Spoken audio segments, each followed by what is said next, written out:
The Israelis say the sort of ceasefire they want is one where there are no more rockets onto their territory and where the border with Egypt is controlled so there's no arms smuggling across it. Would you accept that?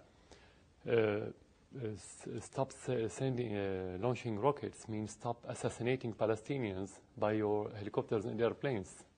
So you cannot look at one side and ignore the other side. About smuggling the armaments is another issue. It's part of the bigger solution. And Syria is not involved in this issue because we don't have border with Gaza. But do you think that should be part of any ceasefire?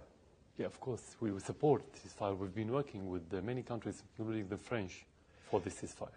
Do you support Resolution 1860, the one that was passed at the UN recently? In principle, we support most of it, but it's, at the end it's ambiguous. It doesn't have any executive plan how to implement it. That's the question. What about the Hamas rockets into Israel? Now, that's been going on for some time. The Israelis say that any country would respond in the way that they've responded. Do you think that's a fair point? No, because there was truce for 6 months, and during that truce, no one of the Israelis was killed, while 38 to 40 Palestinians were assassinated publicly by the Israeli. So how could Hamas launch rockets and the Palestinians died? This is not logical. But what if someone was firing rockets into Syria? I mean, you'd have to respond, wouldn't you?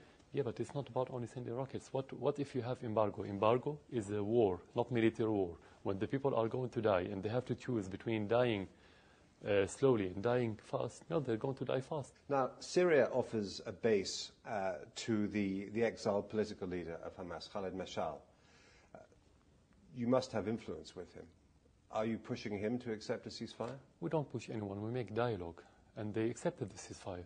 They support the ceasefire. But when you say ceasefire, it's not any ceasefire, not just to have ceasefire for a few days.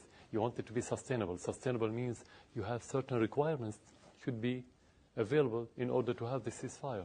So for what for you is the most important point about sustaining a ceasefire then? Israel respecting this ceasefire, something never happened before. Second, to lift the embargo.